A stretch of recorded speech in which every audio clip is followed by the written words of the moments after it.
So ayan guys, simulan na natin at siyempre painit lang natin yung mantika. At pagkatapos gigisa lang natin yung bawang at sibuyas guys. So ayan guys, at para hindi tumalsik sa ating gas yung ang nilagay natin ng sapin. Dahil pagka magigisa tayo, itatalsik-talsik yan guys. So ayan, lagay na natin yung bawang.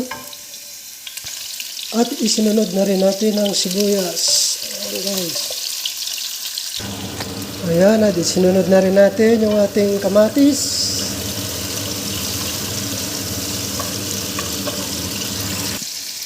Ayan, at nang maluto-luto na yung kamatis, isinunod na rin natin yung zucchini. Ito guys, parang ano yan yung zucchini, para siyang upo. Para siyang upo kung sa atin. Pwede rin siyang igisa. At pwede rin siyang ihawin. At para mas lalong sumarap guys, lalagyan natin yan ng vegetable. Yan, panggisa talaga yan. Ipahuli na natin itong bulaklak ng zucchini. Kumbaga ito ay parang bulaklak siya ng kalabasa, pero hindi siya ibang bulaklak niya, bulaklak. So ayan guys, nilagay na natin yung ating tono.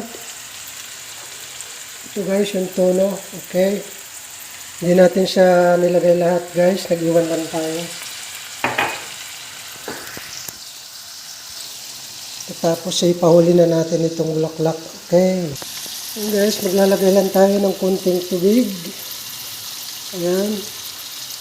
Para meron siyang konting sabaw.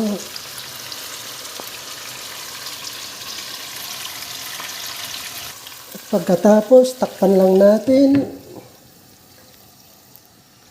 Yung tono kasi guys ay na yan, luto na yan eh.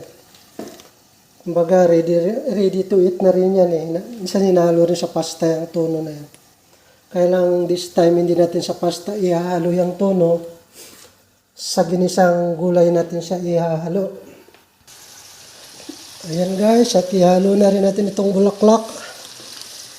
Bulaklak ng katuray. Hindi yan bulaklak ng katuray guys. Bulaklak ng zucchini.